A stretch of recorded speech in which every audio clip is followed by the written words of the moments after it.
నేను బీసీల కోసం ఉద్యమం చేసినాను. మీకు ఎవరైనా గుర్తుందా? ఆవిడ ఎక్కడుంది? మేము బీసీ చట్టం చేసినప్పుడు, రాష్ట్రంలో బిల్లులు చేసినప్పుడు ఎక్కడుంది ఆవిడ? ఏమైనా ఐడియా ఉందా మీకు? ఎక్కడుంది ఆవిడ? లిక్కర్ రాణి గారు జైల్లో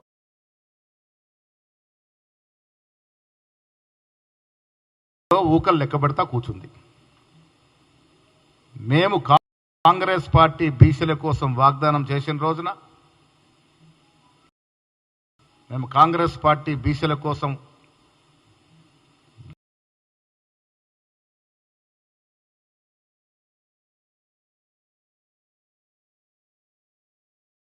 డ్రాఫ్ట్లు చేసి రిజల్యూషన్ చేసిన రోజున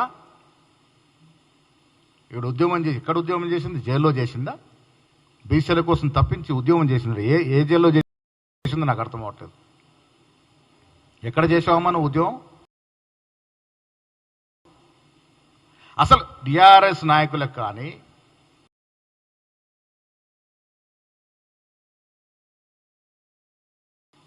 మీకు కానీ బీసీల గురించి మాట్లాడే అర్హత, హక్కు లేదు. ఎందుకంటే 10 ఏళ్ళు మీరు బీసీలు అడుగడును ముంచారు. ఎంతమంది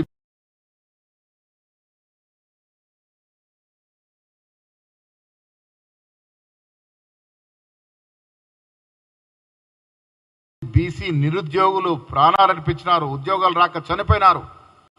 ఆ పాపం, ఆ ఉసురు తెలిగే కదా మీరు అధికారం నుంచి దిగిపోయినారు. ఎన్ని ఉద్యోగాలు ఇచ్చారు మీరు? ఇదే నిరుద్యోగులు అడ్డం పెట్టుకొని ఉద్యోగం చేసి ఇలా నిరుద్యోగులు ప్రాణాలు అర్పించి వారి కుటుంబం రోడ్డున పడితే 10 ఏళ్ళు అధికారంలో ఉండి 50,000 ఉద్యోగాలు ఇలాంటి పరిస్థితి మీకు. మీరు ఉద్యోగాలు ఇస్తే ఎంతమంది బీసీలకి న్యాయం జరిగేది? అది ఇవ్వరు. ఇలా మేము చట్టం చేసి పార్లమెంటుకి పంపినాము,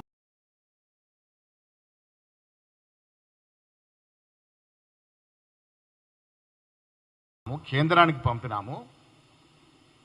బీజేపీ నాయకులేమో దీని మీద మాట్లాడరు, దీని మీద స్పందించరు. కవిత గారేమో కొత్త అవతారం ఎత్తుకొని ఆవిడేదో బీసీల కోసం చేసినట్టుగా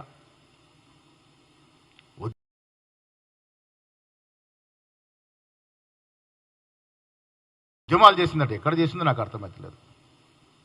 అంటే ఒక మహిళ ఉండి మొత్తం రాష్ట్రంలో 2014 నుంచి 2018 వరకు క్యాబినెట్లో ఒక మహిళ లేకుంటే ఆనాడు మాట్లాడే చాతకాని నువ్వు ఒక సాటి మహిళల గురించి ఎప్పుడన్నా గలమెత్తినవా? ఇవాళ బీసీల గురించి, మహిళల గురించి, ఆమె కొత్త ఆవిడ దుకాణం జాగృతి నడుపుకోవడానికి కోసం ఏదో బీసీల గురించి మాట్లాడదంటే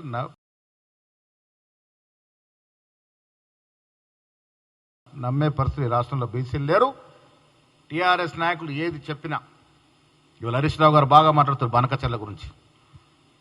ఎస్, ముఖ్యమంత్రి గారు ఛాలెంజ్ చేసినారు, సిద్ధం కండి, అసెంబ్లీలో చర్చ పెట్టుకుందాం. లెక్కలతో సహా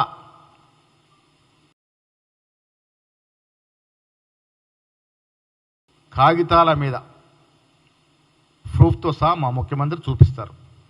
మీకు దమ్ము ధైర్యం లేక ఆనాడు కేసీఆర్, హరీష్ రావు కాదా మన వాటాని హక్కున పెట్టి కారరాసింది. 2099కి సంతకం పెట్టింది మీరు కాదా? ఆనాడు చంద్రబాబు ముఖ్యమంత్రి ఉంటే చట్టా పట్టాలు వేసుకొని పాత దోస్తాని నెమరేసుకొని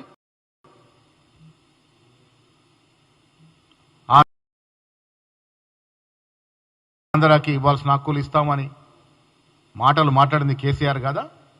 ఒక తెలంగాణ ముఖ్యమంత్రిగా ఉండి ఆంధ్రాని సస్యశ్యామలం చేస్తామని. జగన్మోహన్ రెడ్డి గారు ముఖ్యమంత్రి ఉన్నప్పుడు రోజా ఇంట్లో వెళ్ళి చేపలు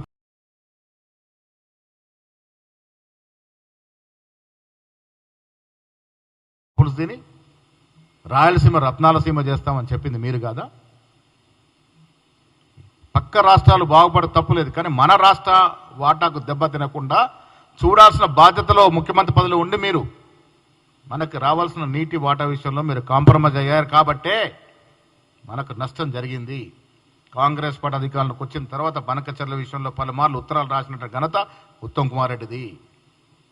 ముఖ్యమంత్రిగా రేవంత్ రెడ్డి గారు ఏ ఒక్క నీటి బొట్టు కూడా వదలమని పట్టుదలతో కేంద్రం మీద ఒత్తిడి తెస్తేనే ఇవాళ పనులు ఆగినాయి.